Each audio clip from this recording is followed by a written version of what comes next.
Hi, this is Phil at Simply Rhino, and this is the second in a series of beginner level videos for architectural users. In this video, I'm going to look at adding more detail into the massing study that I created in the last video. And I'll aim to show that it's possible to create a reasonably detailed model utilizing just a handful of commands. In the first video, I looked primarily at push-pull modeling techniques, and in this video, I'll introduce some new commands including shell, slab, wirecut, and the Boolean tools. I'll also look at setting construction planes, or C-planes, and some ways to save and name views. This tutorial has been made in Rhino 7, and there's a possibility that Rhino 8, which at the time of making this video is a work in progress release, will introduce tools to further simplify the processes described in this and the previous video. So stay tuned for details on Rhino version 8. This is the model that I created for our V-Ray 6 video series, and I'm going to use this as a reference for the level of detail that I need to add to our existing massing study that I created in the last video. This massing study exists as a series of very simple volumes that I created primarily by extruding and push-pulling geometry. What I'd like to do next is to add more detail, such as wall thicknesses, openings for doors and windows, piercings in the floor plate, stairs, and glazing elements. If I return to the completed model, change the viewport display mode, and then turn off the layers with trees, shrubs, background, and people, it then becomes easier to see the structure of the building. Looking at the rear of the building, the area that I'd like to look at first is the roof slab and the rear wall here. In order that I don't have to turn off lots of individual layers and objects to show just these two objects, then I can select them, go to the Visibility tab, and use the Isolate command. To reverse this, I can right-click to run Unisolate. I can now see that there's a wall which has a thickness of 500 mm, and into that there is an opening for the window and a recess for the glazing. Because this model was created merely for a visual, the wall cuts into the roof plate, which, of course, is unlikely for production, but I'll use this as a guide for now. I'll aim to replicate these details in our massing study and introduce some simple methods to do this. So I'll go back to the massing study and show just this part by using Isolate from the Visibility tab. If I have a solid as a starting point from which I want to create a wall, then one of the commands that I can use is from the Solid Tools tab, and this is called Shell. This tool was originally created to create B-surfaces in product design and engineering situations, but it works admirably well here in this architectural context. All I need to do is to run shell and then type in the required wall thickness in the command line. So I'll input 500 and then simply click on the faces that I want to remove from the solid. When I'm left with only this L shape unselected, I can hit Enter and I'll create the solid wall.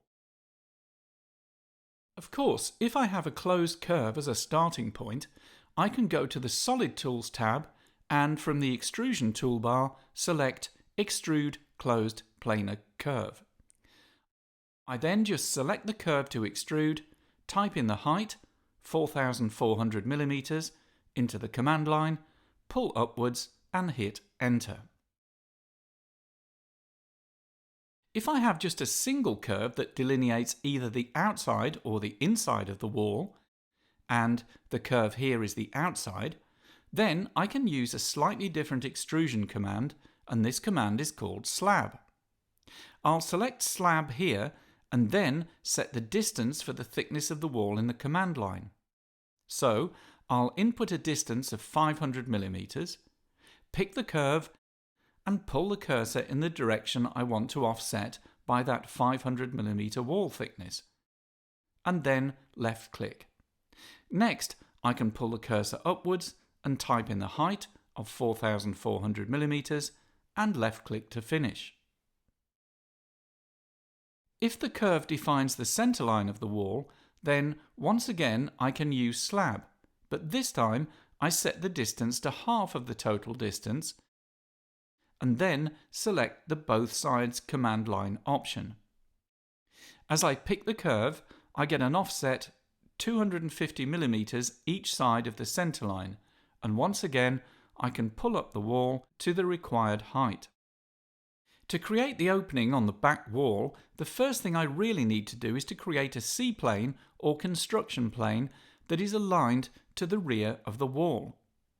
To make things slightly easier to view on the video, I'm going to change the density of this grid, which itself is a visual representation of the C-plane. To do this, I'm going to go to the Standard toolbar and open up Options. In Document Properties, I'll choose Grid, and I'm going to reconfigure the settings to make the grid less dense. I'll set the grid line count to 50, the minor grid line spacing to 50, and the major lines to every 5 minor lines, and then select OK. This reduces the size of the grid and makes the grid less opaque as the divisions are further apart. It's important to note that this grid is just a visual aid to show the location of the C-plane and the orientation of its axes, and that the C-plane itself is infinite rather than being a fixed size. I'll first check that the mid-snap is enabled, and then that the center snap is off. Then I can navigate to the C-plane tab and select Set C-plane to Surface. This allows me to pick the local C-plane origin where the X, Y and Z axes meet, and to set the X-axis direction. It's important that the project constraint is off when setting a C-plane. With Set C-plane to Surface running, I'll select the rear surface of the wall, then left-click on the midpoint of the bottom of the wall to set the C-plane origin, and then on the bottom right-hand corner to select the X-axis direction. The grid that represents the construction plane now flips up and aligns to the rear face of the wall. In order to make it easier to draw the curves that define the window opening and frame recess, I'll create an orthographic view that is planar to the active C-plane. This is very easy to do in Rhino, and I just click on the arrow adjacent to the viewport title and go to Set View and select Plan. I now have my orthographic view. At this point, the name of the view hasn't changed, but if I go to the Named Views panel, I can save this new view and the attendant C-plane as, for example, Rear View. Once this view is saved, it will save with the file and I can load this into any Rhino viewport. Next, I'll draw the rectangle that's going to represent the opening, and I want the extremity of this to be 10,750 millimeters by 800 millimeters. I'll start by turning on the project constraint, which will push the drawn input onto the C-plane, and then create the rectangle in an arbitrary position.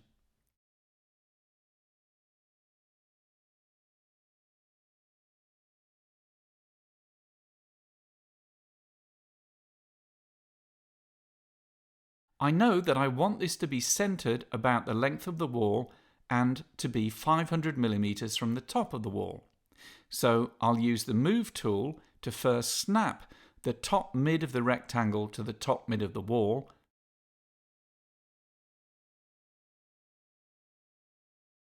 and then to move the rectangle downwards by 500 millimeters. The recess is inset inwards by 100 millimeters, and to create this I can use the Offset command. I'll navigate to the Curve menu, select Offset and then Offset Curve. In the command line options I'll set a distance of 100 and then I can select the curve. I'll pull the cursor inwards to determine the direction of the offset and then left-click to finish. Now I can turn off the project constraint and set perspective from the Set View menu. And when I navigate between views in this way, the C-plane will not change. Now I'll look at a couple of commands that I can use to create the opening and recess. The first process I could employ here is to use what's called a Boolean difference, and this is where one solid is removed from another to create the result, and these tools are on the Solid Tools tab. I'll first need to create a solid that I can use as my cutting object, so I'll select this curve and navigate to Extrusion Tools and choose Extrude Closed Planar Curve. I'll make sure the both sides option is enabled and pull the curve to make a solid big enough to pass through the wall. Then I can run Boolean difference from here, and first I'll pick the object I want to subtract from and enter, and then from the command line check that the delete input option is enabled before picking the object I want to subtract with and pressing enter. To create the recess I know should be 21mm deep, I can repeat the previous process and use Extrude Planar Curve to create a both sides extrusion with a depth of 21mm. Then I'll use Boolean difference again to create the recess. Another method that can be employed here is by using a tool called wire cut, and this is where we can use a curve on a solid object almost like a hot wire cutter cutting through a piece of foam. The wire cut command is here, and first I'll create the window opening. So I'll pick the smaller closed curve as the cutting curve and then press enter to accept this input, and next pick the object to cut and enter to accept. To cut all the way through the object, all I need to do is to have the both sides option enabled and the direction option here set to C-plane normal. The terminology normal in this instance means perpendicular. The other option I want to enable here is keep all, which will keep both solid parts after the wire cut has done its job. Now, to cut through the object, I press enter, and now I can delete this part here. To make the recess, I can use wire cut again, and this time, after I select the object to cut and enter, I can set a depth for the cut. I'll set the depth to 21 and enter to accept this, and then enter again to create the cut. I can now remove this part, and once again I have the same situation as previous, where I've created the recess and the perforation in the wall.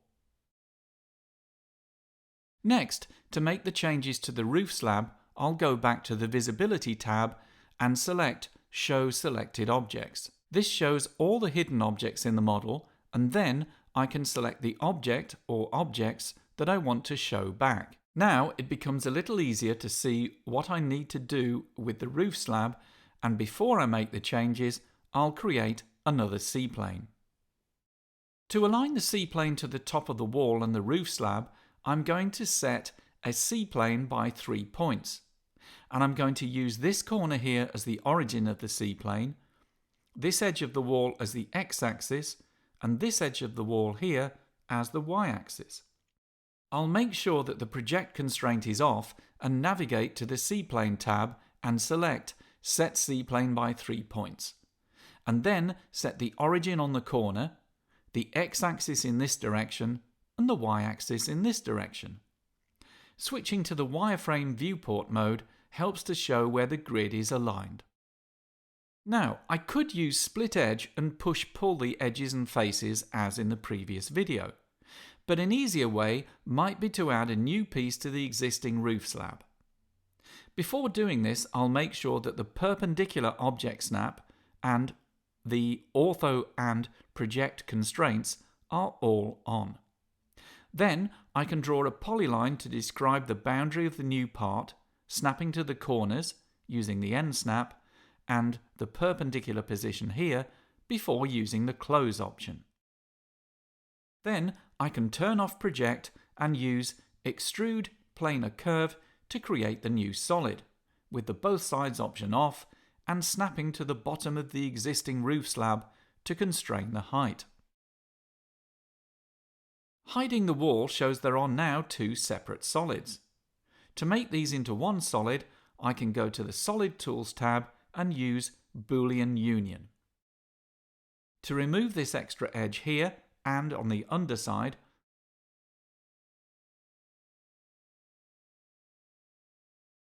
I'll right-click here to merge all coplanar faces, and removing this polyline will show that I now have one simple solid. Further detail can be added to the walls and floor plates using the same set of commands. Once, for example, an opening has been created in a wall, then this can be adjusted by using the push-pull editing techniques as described in the first video. Now I'd like to look at the glazing at the front of the building. This is symmetrical about the centre line of the building and is the same on the first and second floors. So initially I can isolate one of the glass box volumes and work with that. Going back to look at the more complete reference model, removing the roof slab shows that the glazing comprises of a number of fairly equal panels. I need to add a detail for the connection between these panels, or better still, create a frame to sit them in.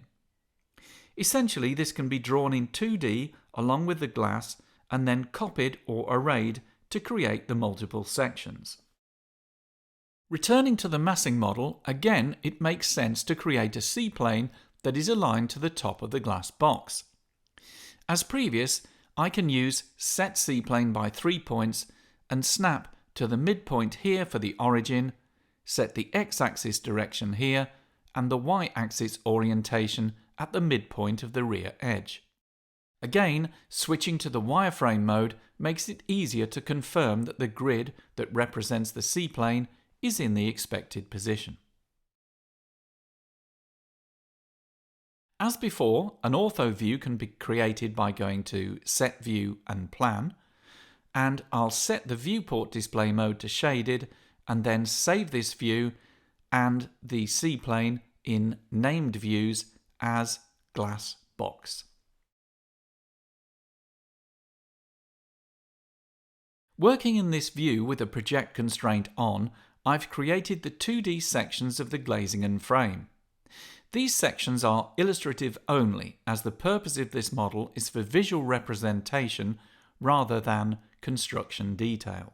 The rectangles represent short runs of the 36mm thick treble glazed panels, and I've drawn an end frame and an intermediate section of the frame. Because I'm using a solid glass material here and I'm going to render with ray tracing, V-Ray in this instance, but the same would apply with Cycles or Maxwell, for example, then I need a small gap between the glass and the frame so that the refractions in the glass are not disturbed by the frame being coincident with the edges of the glass.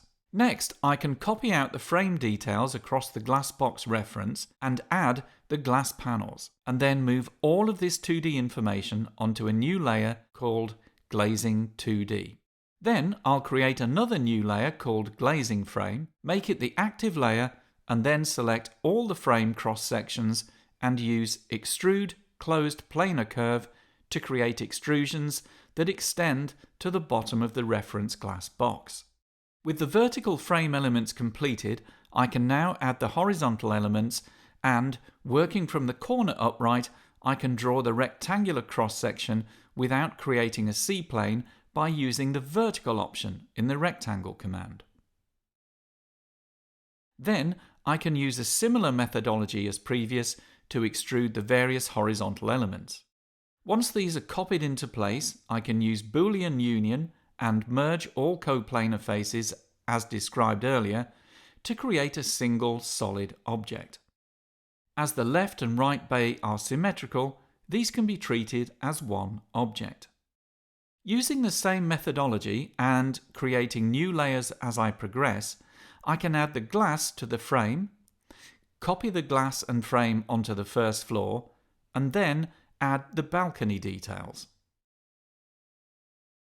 Finally, returning to the more complete model that's being used for a reference, there are a number of stair details, so I'll look at a simple method for creating one of these.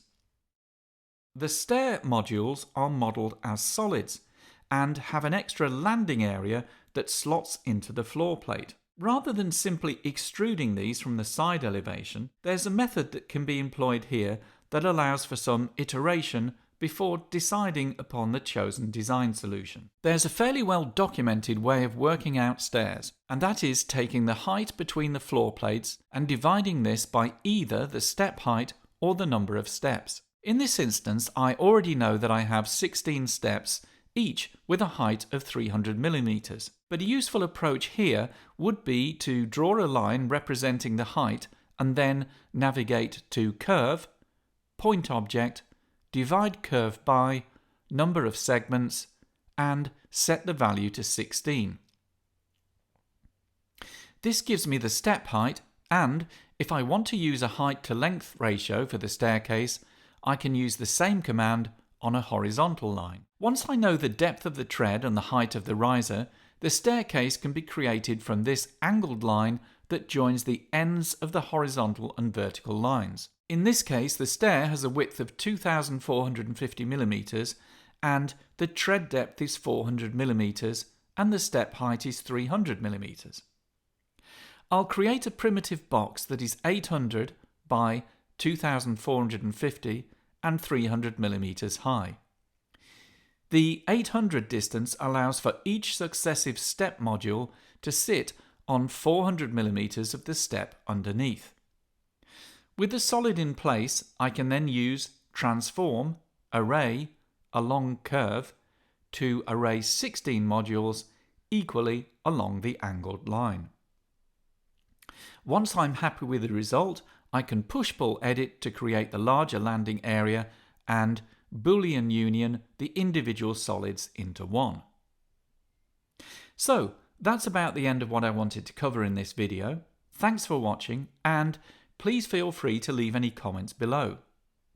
If you found this video useful, then please hit the like button, and remember that to keep up with the latest developments in Rhino, then you can subscribe to this channel.